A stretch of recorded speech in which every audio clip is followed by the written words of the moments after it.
Everyone.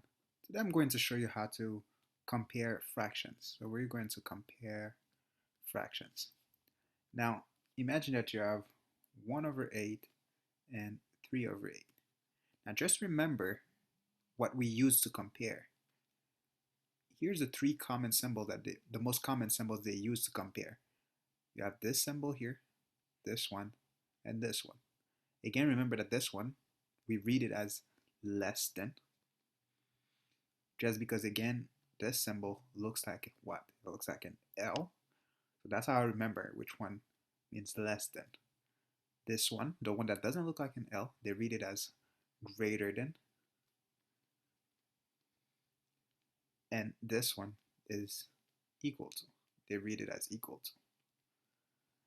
Now, when you're comparing, and what is comparing means, you just want to know if this fraction here is smaller than this one, or if this fraction is bigger than this one, or if this fraction is equal to this one, or exactly the same. They're equal.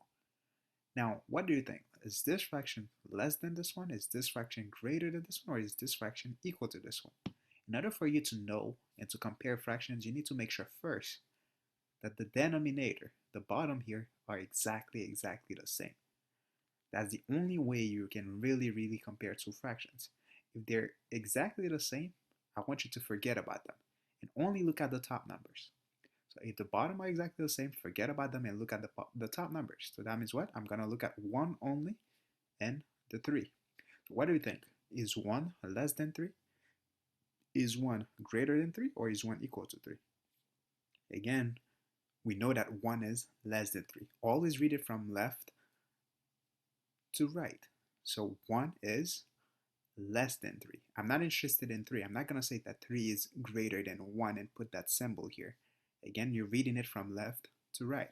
1 is less than 3. So that means, again, forget about the bottom and then read it from left to right. 1 is less than 3. Therefore, we can say that 1/8 is less than 3/8.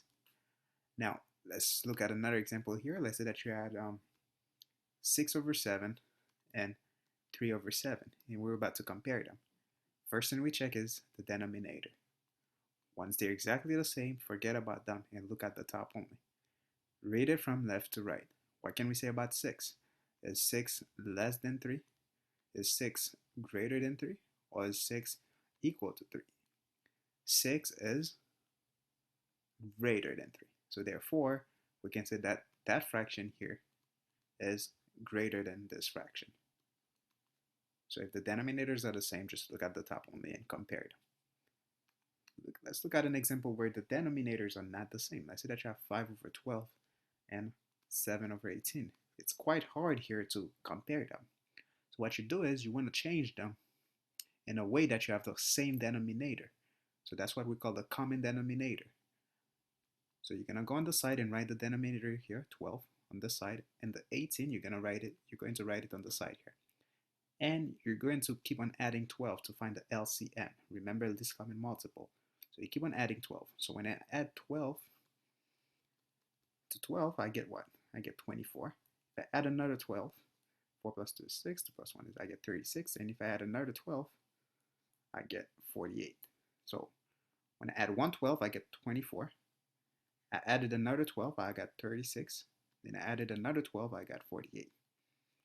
Now what about 18? Let's start doing the same thing for 18. If I have 18, I added an 18 to it.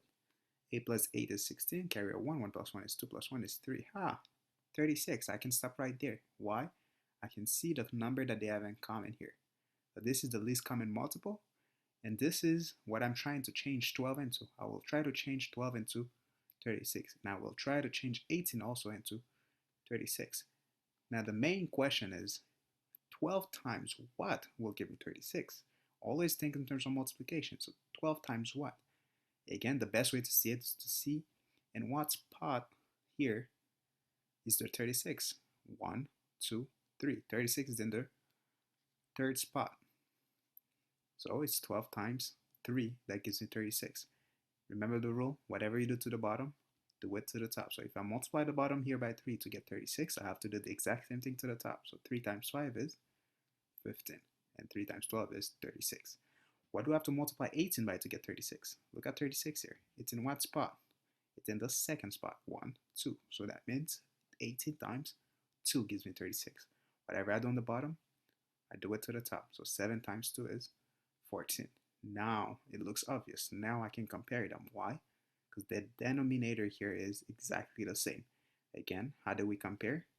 We want to know, once they're saying, we want to check the top. We want to know if 15 is less than 14, is 15 greater than 14, or is 15 equals to 14. So in this case, we obviously know that 15 is bigger, greater than 14. So we use that symbol here. So your final answer is 15 over 36 is greater than 14 over 36.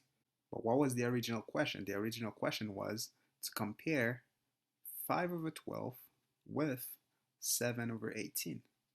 Now that we did all of that and realized that which symbol we're going to use, all you have to do is take that symbol and put it there. So that means we know for a fact now that 5 over 12 is greater than 7 over 18. So that's your final answer here. Thanks for watching and make sure you practice. Bye.